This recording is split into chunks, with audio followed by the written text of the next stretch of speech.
Turning back to our top story this morning, Air Transat flights are winding down as the company is preparing for a looming pilot strike. The union representing 750 pilots aims to strike as of Wednesday over a breakdown in negotiations. For a closer look at the dispute this morning, I'm joined by Captain Tim Perry. He is president of the Airline Pilots Association Canada. Welcome to your morning. Hi, good morning. I'm very good to be here. You and the airline have been discussing this contract for nearly a year now. Talks started in January. Why have the discussions devolved to this point? Really, the pilots have not been not had an update to their contractual conditions for over 10 years. So the airline and the industry have really left these pilots behind, and they need to catch up. That's really it. Well, the airline has called this strike notice premature. We did reach out to Air Transat. I want to read everybody their statement that they sent to us. It says, this strike notice is premature given the progress made at the bargaining table and the generous offers made by Air Transat. We have demonstrated a serious commitment throughout the process and a sincere willingness to reach an agreement by proposing several compromises and improvements that address pilot demands. Despite the efforts, the ALPA has shown no openness and the discussions have not led to an agreement. It is regrettable that the union has expressed such indifference towards Air Transat, its employees and clients by choosing the path of a strike at this time of year, a reckless decision that does not reflect the state of negotiations. While our priority is now to take care of customers, we remain committed to the process in order to conclude a negotiated agreement. Following a complete overhaul of the collective agreement that resulted in agreements on all standard clauses, Air Transat submitted an offer that includes a 59% salary increase over 5 years, major improvements to pilots' working conditions. The union's demands are considered reasonable, and its premature actions carry serious consequences for customers, the company, and its 4,300 other employees. Thank you to everybody for staying with us through that. We wanted to make sure we had the whole thing in there. What is your response to that?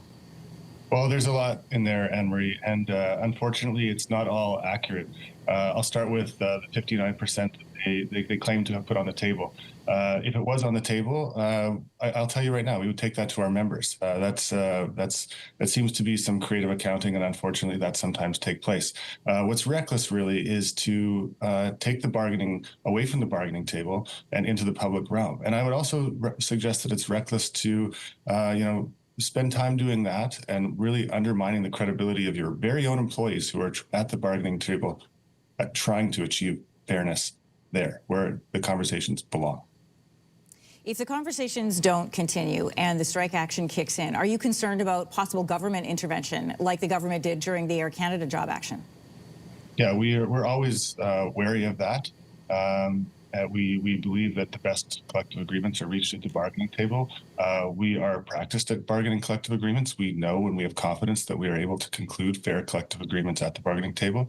But it's always a concern when government intervention is brought up in conversation. We're going to focus our attention at the bargaining table, and should anything like that come up, we'll deal with it at the appropriate time. We're focused at the table right now. So are you guys at the table right now? We were at the table until late last night, 3 in the morning. That's been the case for days. We've been at the table for 11 months, though, Em. This is a breakdown in collective bargaining. There are parts of that statement that like to try to lay that at the feet of the union, but these are employees trying to catch up. They're 10 years behind. There's really important elements of the collective agreement that are still outstanding, including pay. And look, there's a lot of people counting on us to get this right. Not just our members, but the traveling public. 25% of our members have left Air Transat over the past 5 years. A good collective agreement actually stabilizes the airline, whether the airline's willing to acknowledge that or not. We're still 2 days away before this would fully kick in. What are you willing to compromise to prevent a full work stoppage? Bargaining, by its very nature, Anne-Marie, is a compromise. We've been doing that all along, looking for solutions. Every element of the collective agreement is before us on the table, and every element is something that we're willing to look at and do the hard work to get through. It is hard work, but we're there doing it. We don't want to have a strike. No pilot wants a strike. We want to go to work. We take care of the traveling public when they're on board our airplanes, and this is no different. We want them to be well cared for and have their travel, to be able to travel. Your message to passengers who may end up frustrated because of this job action, may not be able to get to family events or the vacations they had planned and saved for? Well, it's just that, we care very much about them, but there is no reason that Air Transat is entitled to long-term discount labor in order to deliver their service. They have to meet us at the table in order to bring stability, not just to our members and their employees, but the traveling public who it's their business to serve. Captain Tim Perry, president of the Airline Pilots Association Canada. Good to have you here this morning. Hopefully we reach an agreement in the next couple of days so we don't see a full stoppage. Thanks. Nope, the two, thank you.